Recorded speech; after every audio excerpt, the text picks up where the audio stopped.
గా నేర్చుకోవాలా? అప్టాక్స్ తో మా ఉచిత లైవ్ వెబినార్లలో చేరండి. ఆల్గో ట్రేడింగ్ కేవలం 10 రూపాయల బ్రోకరేజీ అందుబాటులో ఉంది. ఇప్పుడే అకౌంట్ ఓపెన్ చేయండి.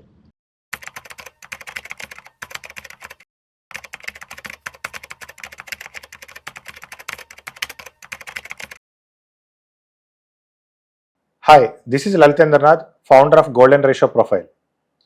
ఈ వీడియోలో మనం మోస్ట్ ఇంట్రెస్టింగ్ టాపిక్ ఇంట్రాడేలో బ్రేక్అవుట్ పాయింట్ని ఎలా ఐడెంటిఫై చేసుకోవాలి అనేది చూద్దాము. ఈ గోల్డెన్ సిపిఆర్ అనేది నార్మల్ సిపిఆర్ అయితే కాదు. ఇందులో మనకి wide CPR, narrow CPR, virgin CPR ఇటువంటివేవి కూడా ఉండవు. ఈ గోల్డెన్ సిపిఆర్ అనేది మన గోల్డెన్ రేషియో ప్రొఫైల్ ఇండికేటర్ సెట్టింగ్స్లో ఇక్కడ మనకి గోల్డెన్ సిపిఆర్ అనే ఆప్షన్ ఉంటుంది. దీన్ని ఎనేబుల్ చేసుకుంటే ఆటోమేటిక్గా వస్తుంది. దీన్ని మనం టైం ఫ్రేమ్ మనకు నచ్చిన టైం ఫ్రేమ్లో పెట్టొచ్చు. ఇక్కడ నేను ఒక ఎగ్జాంపుల్ అనేది చూపించడానికి ముందుగా దీన్ని 1 అవర్ పెట్టాను. ఈ గోల్డెన్ సిపిఆర్ అనేది మనం 1 అవర్లో పెట్టుకుంటే మనకి ఇండియన్ మార్కెట్లో చూసుకుంటే మనకి ఒక 6 గోల్డెన్ సిపిఆర్స్ వస్తాయి. అదే మనం ఇంటర్నేషనల్ మార్కెట్ పెట్టుకుంటే 23 గోల్డెన్ సిపిఆర్స్ వస్తాయి. ఇన్ని గోల్డెన్ సిపిఆర్స్లో మనం ఫస్ట్ అసలు దేని మీద ఫోకస్ చేయాలి? ఒక ట్రేడ్ ఎంటర్ అవ్వాలి అనుకుంటున్నప్పుడు మనం ఏ సిపిఆర్ మీద ఫోకస్ చేయాలి? ఆ సిపిఆర్ వల్ల గేమ్ ఇంపాక్ట్ ఎలా ఉంటుంది అనేది ఒకసారి చూద్దాం. సో మెయిన్ కండిషన్ ఏంటి అంటే ముందుగా మనకి బ్రేక్అవుట్ ఐడెంటిఫైర్ అనేది ఉన్న సిపిఆర్స్ లో ఏ సిపిఆర్ నుంచి ట్రావెల్ అయ్యిందో చూసుకోవాలి. ఖచ్చితంగా క్యాండిల్స్ అయితే కాదు, బ్రేక్అవుట్ ఐడెంటిఫైయర్ మాత్రమే సిపిఆర్ నుంచి ట్రావెల్ అవ్వాలి. సో ఏ సిపిఆర్ నుంచి బ్రేక్అవుట్ ఐడెంటిఫైయర్ అనేది ట్రావెల్ అవుతుందో ఆ సిపిఆర్ ని ఫస్ట్ మనం మార్క్ చేసుకోవాలి. సో ఇక్కడ నాకు ఈ సిపిఆర్ నుంచి బ్రేక్అవుట్ ఐడెంటిఫైయర్ అనేది ట్రావెల్ అయింది కాబట్టి నేను ఇక్కడ ఈ సిపిఆర్ ని ఈ విధంగా మార్క్ చేసుకుంటున్నాను. వన్స్ ఈ సిపిఆర్ నుంచి మార్కెట్ అనేది బయటకు వచ్చిన తర్వాత మళ్ళీ మనకి ఏదో ఒక సిపిఆర్ నుంచి ఖచ్చితంగా ప్రైస్ మూవ్మెంట్ అనేది పైకి రావాలి.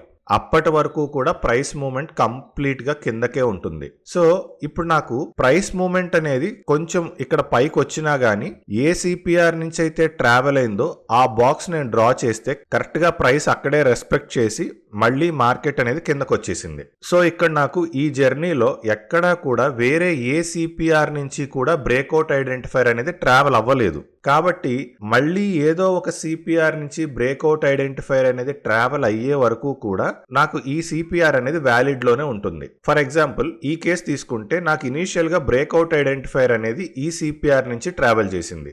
అయితే ఈ సిపిఆర్ ని నేను మార్క్ చేసుకోవటం వల్ల నాకు ఎటువంటి ఉపయోగం లేదు, ఎందుకంటే ప్రైస్ ఎక్కడో గ్యాప్ డౌన్ లో ఉంది కాబట్టి ఏం చేయాలి అంటే మళ్ళీ ఇంకో సిపిఆర్ ని క్రాస్ చేసే వరకు కూడా మనం వెయిట్ చేయాలి. సో నెక్స్ట్ మళ్ళీ నాకు బ్రేక్అవుట్ ఐడెంటిఫైర్ ఎక్కడ సిపిఆర్ ని క్రాస్ చేసిందంటే ఇక్కడ సిపిఆర్ ని క్రాస్ చేసింది. సో ఆ సిపిఆర్ కి నేను బాక్స్ అనేది డ్రా చేసుకుంటాను. సో ఆ సిపిఆర్ స్టాప్ లాస్ పెట్టి మనం ట్రేడ్ అనేది ఎంటర్ అవ్వచ్చు.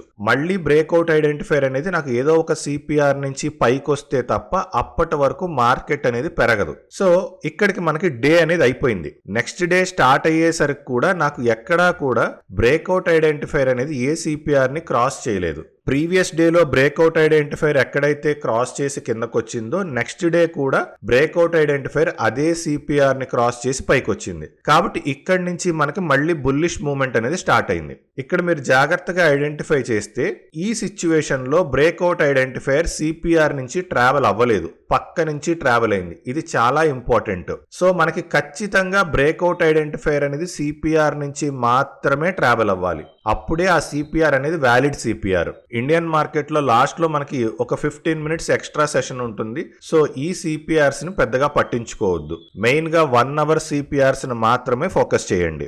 ఈ ఎగ్జాంపుల్ లో మనకి ఈ సిపిఆర్ నుంచి ముందుగా బ్రేక్అవుట్ ఐడెంటిఫైర్ అనేది కింద క్రాస్ చేసింది, తర్వాత మళ్ళీ పైకి క్రాస్ చేసింది. సో ఫస్ట్ ఇనీషియల్ గా కింద క్రాస్ చేసినప్పుడు కొంచెమే ప్రాఫిట్ వచ్చింది. ఇన్ కేస్ మనం ప్రాఫిట్ బుక్ చెయ్యం, ఎందుకంటే ఆబ్వియస్ గా మనం ఎక్కువ ఎక్స్పెక్ట్ చేస్తాం కాబట్టి ఇక్కడ మనకి స్టాప్ లాస్ హిట్ అవుతుంది. ఈ స్టాప్ లాస్ హిట్ అయిన తర్వాత మళ్ళీ రివర్స్ ట్రేడ్ లో మనకి మంచి ర్యాలీ అనేది వచ్చింది. ఈ సిపిఆర్ తర్వాత మనకి నెక్స్ట్ ఇక్కడ ఇంకో సిపిఆర్ వచ్చింది. ఇనీషియల్ గా బ్రేక్అవుట్ ఐడెంటిఫైర్ అనేది మనకి సిపిఆర్ లోపలికి ఎంటర్ అయింది, మళ్ళీ సిపిఆర్ లో నుంచి రివర్స్ అయింది. రివర్స్ అయిన తర్వాత మనకి మంచిగా మార్కెట్ అనేది పైకి వెళ్ళింది. సో ఇక్కడ కూడా మనకి ఒక స్టాప్ లాస్ అనేది హిట్ అయింది. అయితే ఇక్కడ మనకి స్టాప్ లాస్ హిట్ అయినప్పటికీ చాలా చిన్న స్టాప్ లాసే హిట్ అవుతుంది. సో ఫస్ట్ ఆ పాయింట్ నోట్ చేసుకోండి. మనకి స్టాప్ లాస్ హిట్ అయినా చిన్న స్టాప్ లాసే హిట్ అవుతుంది, ఇమ్మీడియట్ గా ఆపోజిట్ ట్రేడ్ లో మనకి చాలా పెద్ద పెద్ద ర్యాలీస్ అనేవి వస్తాయి.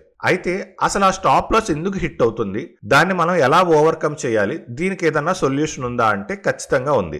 ఇంకో స్టాప్ లాస్ కేసు కూడా చూద్దాము. ఇక్కడ బ్రేక్అవుట్ ఐడెంటిఫైర్ అనేది ఈ సిపిఆర్ ని క్రాస్ చేసి ముందుగా పైకి వెళ్ళింది, తర్వాత రివర్స్ అయిన తర్వాత అదే సిపిఆర్ ని క్రాస్ చేసి కిందకు వచ్చింది. కానీ కిందకు వచ్చినా కానీ ఇక్కడ మనకి ఇది పడలేదు. నెక్స్ట్ స్టెప్ లో మనకి ఇక్కడ సక్సెస్ అయింది. ఇక్కడ ఎందుకు సక్సెస్ అయింది, ఇక్కడ ఎందుకు సక్సెస్ అవ్వలేదు? సో ఈ పాయింట్స్ ఒకసారి మనం ఫోకస్ చేస్తే అప్పుడు మనకి సిపిఆర్ మీద ఇంకా క్లారిటీ వస్తుంది. సో ఇప్పుడు ఈ స్టాప్ లాస్ ను ఓవర్కమ్ చేయడానికి మనకు కావాల్సిన మెయిన్ ఇంపార్టెంట్ టూల్ ఏంటి అంటే వాల్యూమ్ ప్రొఫైల్. సో మనం ఫస్ట్ ప్రతి 1 అవర్ కి వాల్యూమ్ ప్రొఫైల్ అనేది మస్ట్ గా డ్రా చేసుకోవాలి. సో ఇప్పుడు ఇక్కడ నేను ఫస్ట్ ఈ 1 అవర్ కి వాల్యూమ్ ప్రొఫైల్ అనేది డ్రా చేస్తున్నాను. ఇక్కడ నాకు ఈ సిపిఆర్ నుంచి బ్రేక్అవుట్ ఐడెంటిఫైర్ అనేది పైకి వెళ్ళింది. సో మార్కెట్ పాజిటివ్ గా వెళ్ళింది, తర్వాత మార్కెట్ రివర్స్ అయింది. తర్వాత బ్రేక్అవుట్ ఐడెంటిఫైర్ అదే సిపిఆర్ ని క్రాస్ చేసి కిందకు వచ్చింది. కానీ కిందకు వచ్చిన ఈ సిపిఆర్ ఉందా లేదా అనేది పక్కన పెడితే ఇక్కడ నాకు వాల్యూమ్స్ అనేవి యాక్సెప్ట్ చేయటం లేదు. సో ఇనీషియల్ గా ఇక్కడ నాకు మార్కెట్ అనేది ఫేవరబుల్ గా మూవ్మెంట్ ఇవ్వదు. మరి ఇక్కడ ఎందుకు ఫేవరబుల్ గా మూవ్మెంట్ ఇచ్చింది అంటే, సో నేను నెక్స్ట్ అవర్ కి వాల్యూమ్ ప్రొఫైల్ అనేది డ్రా చేసుకుంటున్నాను. సో ఇప్పుడు ఇక్కడ ఏం జరిగింది, ఇక్కడ ఉండాల్సిన వాల్యూమ్ అంతా ఇక్కడికి వెళ్ళింది. ఇక్కడ సపోర్ట్ గా ఉన్న వాల్యూమ్ ఏదైతే ఉందో అదే వాల్యూమ్ ఇక్కడ మనకి రెసిస్టెన్స్ గా ఫామ్ అయింది. సో ఇప్పుడు నాకు ఏదైతే సిపిఆర్ ని నేను ఐడెంటిఫై చేశానో ఆ సిపిఆర్ నుంచి బ్రేక్అవుట్ ఐడెంటిఫైర్ కిందకు వస్తుంది, దానికి వాల్యూమ్ సపోర్ట్ గా ఉంది. సో మనం ప్రతిసారి కూడా చేయాల్సినది ఏంటంటే, ఏదైతే ఒక సిపిఆర్ నుంచి బ్రేక్అవుట్ ఐడెంటిఫైర్ ట్రావెల్ చేస్తుందో అక్కడ మనకి వాల్యూమ్ అనేది ఫేవరబుల్ గా ఉందా లేదా అనేది చూసుకోవాలి. ఈ సిపిఆర్ లో మనకి బ్రేక్అవుట్ ఐడెంటిఫైర్ ఇనిషియల్ గా కింద క్రాస్ చేసింది, తర్వాత మళ్ళీ పైకి క్రాస్ చేసింది. కింద క్రాస్ అయినప్పుడు ఫెయిల్ అయింది, పైకి క్రాస్ అయినప్పుడు సక్సెస్ అయింది. ఎందుకు జరిగింది అంటే, ఇక్కడ మళ్ళీ మనం ప్రీవియస్ అవర్ కి మనం వాల్యూమ్ ప్రొఫైల్ వేసుకుంటే ఇక్కడ వాల్యూమ్ ప్రొఫైల్ మనకి సపోర్ట్ గా యాక్ట్ చేస్తుంది. సో పైకి వెళ్తున్నప్పుడు ఏమవుతుంది, ఖచ్చితంగా మనకి ఇది సక్సెస్ అవుతుంది. కాబట్టి ఎప్పుడైతే ఇక్కడ మనకి బ్రేక్అవుట్ ఐడెంటిఫైర్ సిపిఆర్ నుంచి కిందకు వచ్చిందో మనం ఇమీడియట్ గా ట్రేడ్ తీసుకోవాల్సిన అవసరం అనేది లేదు. ఇక్కడ కూడా నాకు బ్రేక్అవుట్ ఐడెంటిఫైర్ అనేది ఈ సిపిఆర్ ని క్రాస్ చేసి కిందకు వచ్చింది, ఫెయిల్ అయింది, మళ్ళీ తర్వాత పైకి క్రాస్ చేసినప్పుడు సక్సెస్ అయింది. ఎందుకు జరిగింది అంటే, ముందుగా ఉన్న 1 అవర్ కి మనం వాల్యూమ్ ప్రొఫైల్ అనేది డ్రా చేస్తే ఇక్కడ నాకు బ్రేక్అవుట్ ఐడెంటిఫైర్ ఎగ్జాక్ట్ గా వాల్యూ ఏరియా హైకి వాల్యూ ఏరియా లోకి మధ్యలో ఉంది. At any cost value area లో దగ్గర నాకు రివర్స్ అయ్యే ఛాన్స్ అయితే ఉంది. కొన్నిసార్లు వాల్యూ ఏరియా లోని రెస్పెక్ట్ ఇవ్వకుండా మార్కెట్ కిందకు కూడా వెళ్ళిపోవచ్చు. కానీ మనం పర్ఫెక్ట్ గా కాంబినేషన్ చూసుకోవాల్సింది ఏంటంటే, మన సిపిఆర్ కి వాల్యూమ్ అనేది నాట్ ఈవెన్ 1% కూడా అన్ఫేవర్ గా ఉండకూడదు. కంప్లీట్ 100% ఫేవరబుల్ గా ఉన్నప్పుడే మనం చేయాలి. సో ఇక్కడ మనకి ఈ వాల్యూమ్ నుంచి ఎప్పుడైతే రివర్స్ అయి పైకి వెళ్ళిందో ఇప్పుడు మనం హ్యాపీగా బయింగ్ సైడ్ అయితే ట్రేడ్ అనేది తీసుకోవచ్చు. ఇన్ కేస్ ఒకవేళ మనం ఇక్కడ ట్రేడ్ ఎంటర్ అయినా మనకి వచ్చిన స్టాప్ లాస్ అనేది చాలా నామినల్. మనం మెయిన్ గా గోల్డెన్ రేషియో ప్రొఫైల్ లో ఇండియన్ మార్కెట్ అయినా, యుఎస్ఏ మార్కెట్ అయినా, కమోడిటీ అయినా, క్రిప్టో అయినా, గోల్డ్ అయినా, ఏదైనా సరే మనం 1 మినిట్ టైం ఫ్రేమే వాడతాం. ఎందుకు మనం 1 మినిట్ టైం ఫ్రేమ్ వాడతాము అంటే, మన దగ్గర పర్ఫెక్ట్ మార్కెట్ స్ట్రక్చర్ ఉంది కాబట్టి, మనకి రిస్క్ తెలుసు కాబట్టి మనం మినిమైజ్డ్ రిస్క్ మెయింటైన్ చేయడానికి మనం 1 మినిట్ టైం ఫ్రేమ్ మాత్రమే వాడతాం. ఇంత తక్కువ రిస్క్ లో ఇంత రివార్డ్ వస్తే, సో ఇది పర్ఫెక్ట్ రిస్క్ రివార్డా కాదా? ఇంత తక్కువ రిస్క్ తో ఇంత రివార్డ్ వస్తే ఇది పర్ఫెక్ట్ రిస్కా కాదా? సో మనం ఎంతసేపు చేయాల్సింది ఏంటంటే రిస్క్ మేనేజ్మెంట్. కాబట్టి మనకి పర్ఫెక్ట్ పాయింట్ తెలిసినప్పుడు మనం ఏ టైం ఫ్రేమ్ అయినా యూజ్ చేసుకోవచ్చు. అందుకే గోల్డెన్ రేషియో ప్రొఫైల్లో ఎనీ సెగ్మెంట్, ఏ మార్కెట్ అయినా, ఏ సెగ్మెంట్ అయినా మనం 1 మినిట్ టైం ఫ్రేమ్ మాత్రమే మనం వాడతాము. ఈ ఎగ్జాంపుల్ లో ఇనీషియల్ గా మనకి బ్రేక్అవుట్ ఐడెంటిఫైర్ అనేది సిపిఆర్ ని క్రాస్ చేసి పైకి వెళ్ళింది, మళ్ళీ సిపిఆర్ ని క్రాస్ చేసి కిందకు వచ్చింది. ఇక్కడ మనం ప్రీవియస్ 1 అవర్ కి వాల్యూమ్ ప్రొఫైల్ అనేది డ్రా చేసుకుంటే వాల్యూమ్ ప్రొఫైల్ కూడా సపోర్టివ్ గా ఉంది కాబట్టి ఇనీషియల్ గా బయింగ్ సైడ్ వెళ్ళింది, మళ్ళీ డౌన్ సైడ్ వెళ్ళటానికి కూడా అదే వాల్యూమ్ ప్రొఫైల్ బాగా నేరోగా ఉండి సపోర్ట్ చేస్తుంది కాబట్టి ఈసారి డౌన్ సైడ్ కూడా మనకి మంచి సక్సెస్ అనేది వచ్చింది. మరి ఇక్కడ వాల్యూమ్ ప్రొఫైల్ సిపిఆర్ సపోర్ట్ చేసిన మరి ఇక్కడ ఎందుకు ఫెయిల్ అయింది అంటే, ఇటువంటి సిచ్యువేషన్స్ ని అవాయిడ్ చేయడానికే మనం ట్రెండ్ అనేది ఖచ్చితంగా వాడాలి. అన్ని వేళలా మనకి just volume profile CPR support చేస్తుందా అంటే 95% ఆఫ్ ది కేసెస్ లో జస్ట్ వాల్యూమ్ ప్రొఫైల్ సిపిఆర్ తో గేమ్ అయిపోతుంది. అలాగని చెప్పేసి మనం గుడ్డిగా కనీసం మార్కెట్ ఏ డైరెక్షన్ లో వెళ్తుంది, ఎంత వరకు వెళ్తుంది, ఇటువంటివి ఏవి అవగాహన లేకుండా మనం ట్రేడ్ సెంటర్ అయితే మనం 50 పాయింట్లు బుక్ చేసుకోవాల్సిన ప్రాఫిట్ 5 పాయింట్లకు బుక్ చేసి బయటకు వచ్చేస్తాం. అందుకే ఖచ్చితంగా ట్రెండ్ అనేది మెయింటైన్ చేసుకోవాలి. ట్రెండ్ ఎలాగో మనకి ఆటోమేటెడ్ గా వస్తుంది. సో ట్రెండ్ కంపల్సరీగా వాడితే మనకి ఇటువంటి సిచ్యువేషన్స్ కూడా అవాయిడ్ అయిపోతాయి. ఇక్కడ ఇక్కడ మనం ట్రెండ్ డ్రా చేస్తే మనకి ఇది 45 కన్నా అబౌవ్ ట్రేడ్ అవుతుంది. సో 45 కన్నా అబౌవ్ ట్రేడ్ అవుతూ మార్కెట్ ఎక్కువసేపు సస్టైన్ అవ్వదు, ఖచ్చితంగా 45 నుంచి కిందకు వచ్చేస్తుంది. అందుకే మార్కెట్ ఇక్కడ 45 డిగ్రీ యాంగిల్ నుంచి కిందకు వచ్చింది. సో ఎప్పుడైతే కిందకు వచ్చిందో ఓవరాల్ గా మార్కెట్ మొత్తం కిందకు వచ్చేసింది. సో ట్రెండ్ ను అర్థం చేసుకుంటూ మనం గేమ్ ను ఫాలో అయితే మనం చేసే ఒక చిన్న రిస్క్ కి చాలా పెద్ద రివార్డ్ అనేది మనం గెయిన్ చేయొచ్చు. కాబట్టి మన రిస్క్ ఎప్పుడు కూడా బ్రేక్అవుట్ ఐడెంటిఫైర్ అనేది ఎప్పుడు గోల్డెన్ సిపిఆర్ ని క్రాస్ చేస్తుందా అని మాత్రమే మనం ఐడెంటిఫై చేసుకుంటూ ఉండాలి. దీనికి ప్రతి 1 అవర్ కి ముందు మనం వాల్యూమ్ ప్రొఫైల్స్ డ్రా చేసుకుంటూ వెళ్తూ ఉంటే ఏ సిచ్యువేషన్ లో బ్రేక్అవుట్ ఐడెంటిఫైర్ సిపిఆర్ ని క్రాస్ చేస్తుంది, ఆ సిపిఆర్ కి వాల్యూమ్ ప్రొఫైల్ అనేది సపోర్టివ్ గా ఉందా లేదా, అక్కడ మాత్రమే రిస్క్ చేస్తే మనం లీస్ట్ రిస్క్ హై రివార్డ్ అనేది తీసుకోవచ్చు. జనరల్ గా మనం 6 అవర్స్ మార్కెట్ చేసేటప్పుడు గోల్డెన్ సిపిఆర్ ని మనం 30 మినిట్స్ లో పెట్టుకుంటాము. 30 మినిట్స్ లో పెట్టుకున్నా 1 అవర్ లో పెట్టుకున్నా దాని ఇంపాక్ట్ అయితే మారదు. 30 మినిట్స్ లో పెట్టుకోవటం వల్ల ఏంటంటే మనకి ఒక 2 ట్రేడ్స్ అనేవి ఎక్కువ వస్తాయి.